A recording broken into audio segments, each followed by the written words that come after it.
Симптомите, когато е правено черна магия.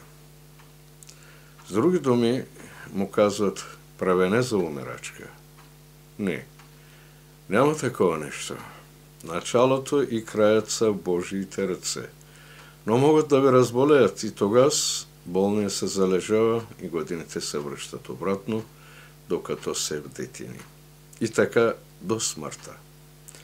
В началото смелостта се отива, чувстваш се неспособен да разрешиш даже и най-обикновения житейски проблем, затваряш се в себе си, искаш да избягаш и от себе си, сетне настъпва по-труден етап, как да се самоубиеш по-безболезнено, след което идват апатията, изтощението, кошмарите, безсънието, честото главоболие с пристъпи на бесен гняв, с желанието да разрушаваш.